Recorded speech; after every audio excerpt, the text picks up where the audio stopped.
The following stories are read from the perspective of the person who experienced them. My friends never saw the ghost who was stalking me at our campsite. I was 25 when this happened to me, and it's annoying that I was the only one who witnessed it. It was the mid-80s and my best friends at the time, let's call them Mark and Ray, always looked forward to October when we would go camping. We had loads of fun fishing, having a few beers and telling ghost stories around the campfire. This time it was Mark's turn to locate the spot, and seeing as he was a bit of a prankster, he chose a place that was well out of the way and circled by an abandoned town in the mountains. Me and Ray were pissed that we got lost 3 times, but we eventually found the spot and pitched the tents before sundown. Even as I pulled the station wagon into the campsite, I had a hunch that something wasn't right. The others used to call me Spooky Sam because I had a thing about the paranormal. Apart from horror flicks, they didn't give a damn, but I always had my nose in a book about real ghost stories or serial killers and things like that. Still, I was definitely spooked. We had a good fire going, but didn't bother with dinner, preferring the chips and other salty snacks that went hand in hand with the beer. When Ray started telling one of his stupid stories, the hairs on the back of my neck pricked up. Now, it wasn't Ray's story that spooked me, but I felt like a million eyes were watching us from the woods. Then a strange wind picked up, making me shudder even more. Mark and Ray started laughing at my face. Apparently, my eyes were as wide as dinner plates, but I shrugged it off and continued drinking. For the first time, I passed on sharing a story, much to their disgust. Something told me not to add to the creepiness of the scene, even though they seemed not to notice. It wasn't long before I had to go and take a piss, so I wandered over to the edge of the woods to find a tree. I was too proud to admit to my buddies that I was afraid to go alone, so I strode over and unzipped my jeans. No sooner as I started peeing, the wind picked up again. This time I thought I heard an old man laughing. I looked over my shoulder to see if it was Mark or Ray doing the laughing, but they were talking normally and not paying attention to me. I zipped up, but then I heard twigs cracking in the woods, like someone was closing in on me. I raced backwards and fell over a rock, landing straight on my ass and making my buddies roar with hysterics. They were more amused at me tripping than telling ghost stories. When I looked back into the woods, I heard another round of twigs cracking and tried to calm myself down by thinking aloud that it was a deer or some critter. I said, "There's an animal in the woods," which made Ray and Mark snort even louder and laugh like hyenas. "Yes, Sam, there are animals in the woods." You wouldn't believe it, but as soon as I felt a hand on my shoulder roughly pushing me back down again, my buddies continued laughing at me and I screamed and began to quickly crawl towards them. I yelled, "Somebody pushed me!" They shook their heads and Ray held up his beer can, seeming to indicate that it was just the alcohol. To be honest, I was glad to be sharing a tent with Mark, but after we'd gone to bed, I realised that I had to take another leak. I tossed and turned until Mark yelled at me. I begrudgingly got up and crawled out of the tent, straining my eyes to get my bearings. When the wind picked up and the old man's voice groaned, I panicked. I can't explain why I didn't go back to the tent or wake the others up. Maybe I subconsciously realised that they wouldn't believe me and make fun of me. I ended up running to the station wagon and let myself in. For some unknown reason, I thought I'd be safe. What happened next still chills my blood to this very day. The wind was now whistling around the car, and I occasionally heard a grunt or a groan, but the sounds were inside the car. I hadn't noticed that Mark had woken Ray up and they were walking towards me, because I was focused on trying to figure out what was going on, when I saw the rearview mirror steam up. I know it sounds crazy, but I knew the breath wasn't coming from me. I started to scream as the old man's voice laughed right at my neck. When Mark opened the door, I didn't wait to fall out and run away. Soon Ray caught up to me and yelled, "What's the matter, you idiot?" I pointed to the car and screamed, "The ghost!" It took me at least an hour to calm down, and I decided then and there not to have another beer until I got home. I never heard the end of it, as my buddies still tease me about that night. Funny though, we stayed another few nights and nothing else happened. Whatever it was, I hope I never encounter that creepy old bastard again. Story 2. Beastly Boy in the Bulrushes. Being an amateur photographer, I often stop when I see an opportunity for a great picture, especially in the country. Travelling on my own against my mother's wishes, I have the freedom to stop anywhere I choose where possible. Never afraid of haunted stories or urban myths, I usually ignore people who try and frighten me away from a shoot. A few years ago I was travelling through the Midwest and decided to stop at a marshland to eat my picnic lunch. I sat on a blanket in a section near the water and checked out my equipment, not seeing the old man coming over. He approached cautiously and smiled when I looked up. He apologized for startling me and asked what I was doing.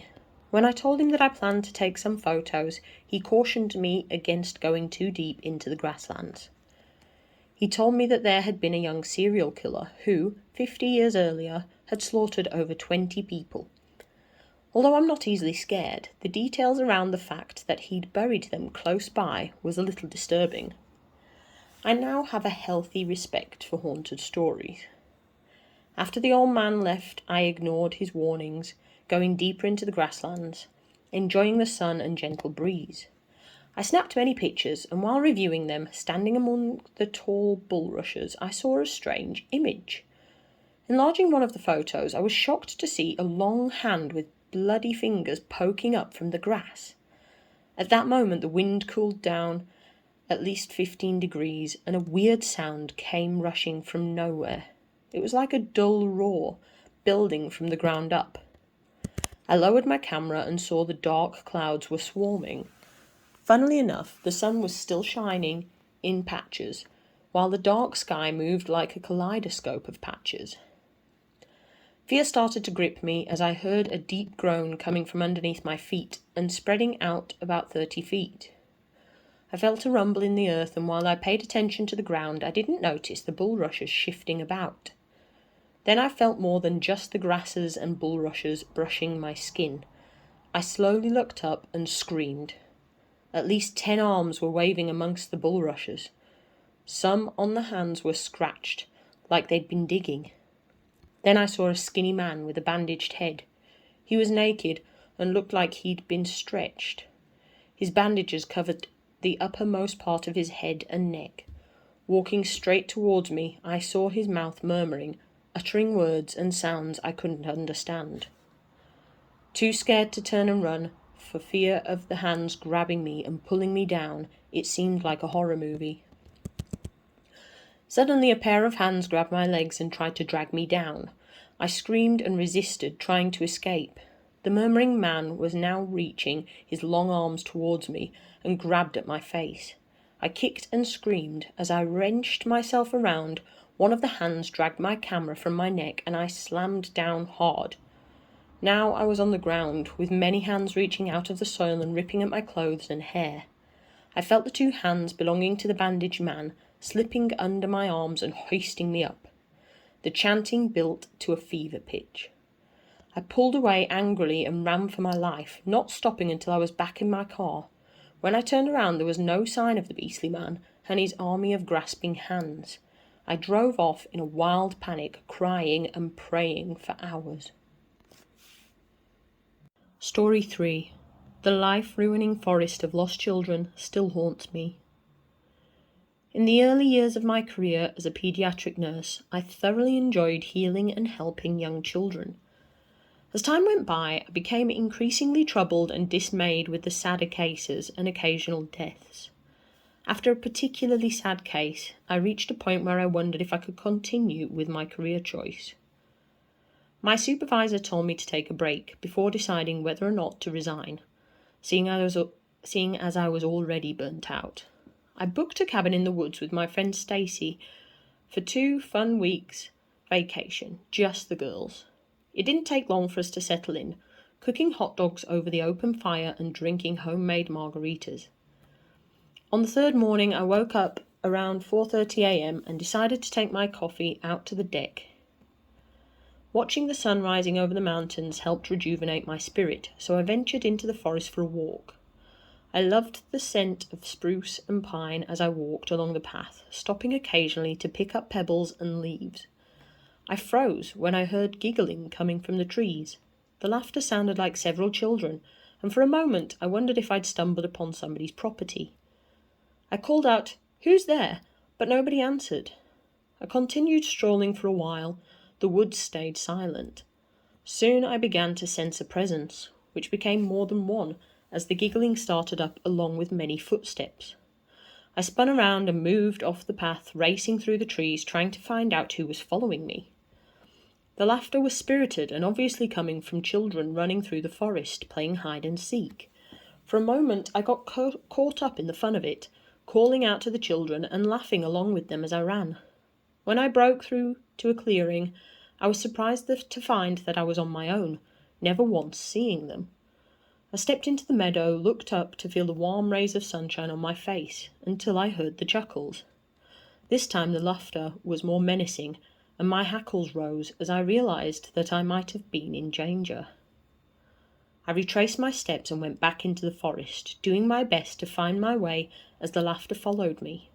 Then I stopped in my tracks. Several small hands wrapped themselves around the trunk of a tree right in front of me. I took a few steps back and saw some of the other trees being hugged by small hands, but I couldn't see the children. The giggling reached fever pitch as something was thrown directly at my head, making me duck and scream in fear. When I looked down, I saw that it was a pine cone. I stood up and started to run away from the hands on the trees. No matter how much I dodged, the pine cones continued to be thrown at me, while the evil laughter continued. Every time I turned around to try and see the children, all I saw were flying pine cones and hands around trees. I finally reached the path and ran for all I was worth on my way back to the cabin, not stopping until I saw it.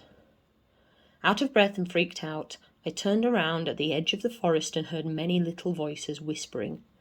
Stacy came out and asked what I was doing and why I was so out of breath. Trembling, I pointed to the forest. I was just attacked by children. They threw pine cones at me. Stacy laughed loudly and gave me a hug. I couldn't convince Stacy about the ghost children.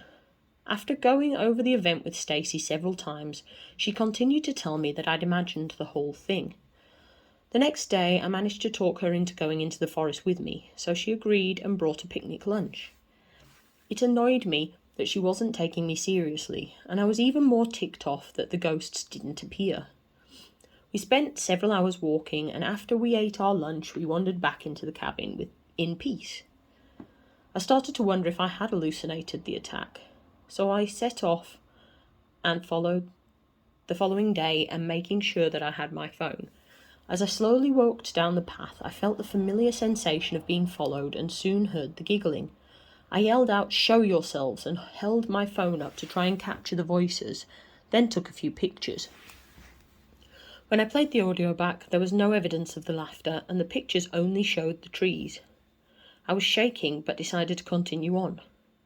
It wasn't long before the childish whispering started up all around me.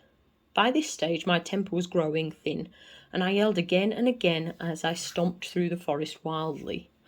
Half expecting more pine cones, I picked up a fallen branch and started whacking the trees in a terrible fury. I screamed, "Where are you? Show yourselves!" The chuckles and giggles grew louder as I raged and ran. Then I skidded to a stop when I saw a ghostly child step out from behind one of the trees, wearing a tattered dress.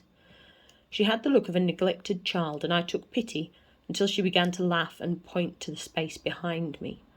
I turned around and saw several hands wrapping around the tree, with small heads occasionally peeking out at me. They were transparent to the point of almost being invisible, as I could see the other heads and hands behind them.